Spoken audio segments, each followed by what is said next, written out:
자, 오늘은 두 번째 시간입니다. 생활 속 환경교육 1차에서 제 두 번째 시간. 내 아이를 해치는 위험한 세제. 여러분들이 아마 제일 궁금해하는 과정이 아닐까 생각이 들어요. 제가 사실은 세제에 꽂혀가지고 쓴 책이었죠. 지난주에 제가 이 책 소개도 해드렸을 텐데요. 우리가 친환경으로 왜 살아야 하는가? 라는 것들이 요즘에 계속 대두되고 있는데, 가습기 살균제, 생리대에 있었던 접착제 때문에 또 사람들이 많이 아팠죠. 치약으로 전이된 케미포비아. 케미포비아란 뭐냐면, 케미라는 말은 화학을 의미하고요. 포비아라고 하는 거는 공포증을 이야기합니다. 그래서 화학물질에 대한 공포증이라고 생각해 주시면 되는데요.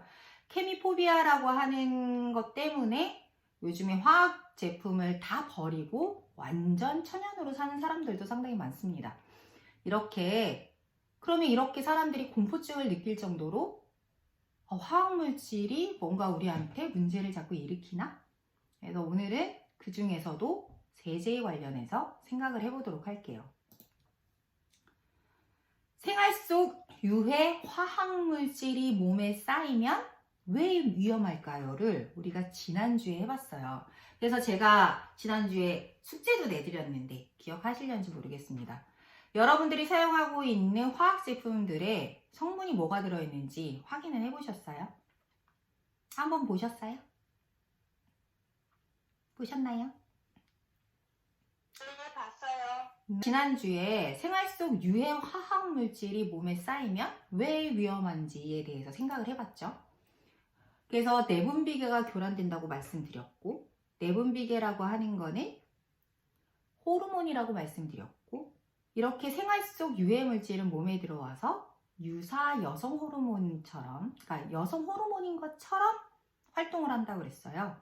그러다 보니 암도 일으키고 치매를 유발할 수도 있고 비만과 당뇨의 원인이 되고 아토피성 피부염과 같은 피부병 또는 두드러기 이런 것들을 일으킬 수도 있고요. 호흡기 쪽에 오다 보면 호흡기 질환이라든가 알레르기성 비염이라든가 천식을 유발할 수 있다고 말씀드렸습니다. 그래서 여기까지가 지난주에 저희가 공부했던 내용이에요. 자, 그러면 화학물질이 우리 몸에 미치는 영향 중에서 이게 만약에 혈행을 돌게 됐을 때는 빈혈이나 지혈장애, 백혈병에 걸릴 수 있고요. 폐에 들어와서는 기관지염이나 암에 걸릴 수도 있고 천식을 일으킬 수도 있고요. 간이라고 하는 게 화학물질을 어떻게든 해독을 해낼 건데 그러다 보니까 간염에 걸릴 수 있고요. 간경화로 이어질 수도 있습니다. 면역계 쪽에 들어오게 됐을 때는 알레르기라든지 면역 기능이 퇴화되고 자가 면역 질환이 발생할 수 있고요. 특히 생식기 계통에 굉장히 치명적이라고 말씀드렸죠. 그래서 불임이나 성장 장애 이런 거를 성조숙증이라고 들어보셨는지 모르겠는데 이렇게 성조숙증과 같은 성장 장애를 일으키고 또 기형을 유발할 수도 있고요. 내분비 샘 쪽으로 오면 호르몬의 이상과 당뇨병, 과체중 이런 것들이 걸릴 수 있습니다. 자, 그러면 화학물질이 우리 몸에만 영향을 미치는 건 아니죠. 화학물질이 배출이 됐을 때 이 생태계에 미치는 영향들도 생각해 봐야 돼요. 화학물질이 대기 중에 배출이 됐다. 이렇게 되면 우리가 마실 수 있죠. 공기 중에 돌아다닐 테니까요. 화학물질이 물에 배출이 됐다. 그러면 하천에 잔류하겠죠. 하천에 잔류하는 것들은 물고기나 아니면은 수계에 살고 있는 생물들의 농축이 될 거예요. 근데 만약에 우리가 그 물고기를 먹었다. 그 생물을 먹었다고 하면 음식물로 인해서 우리가 또 그걸 섭취를 하게 됐을 때 우리 몸에 쌓일 수도 있죠. 또 이게 토양에 잔류했을 때는요.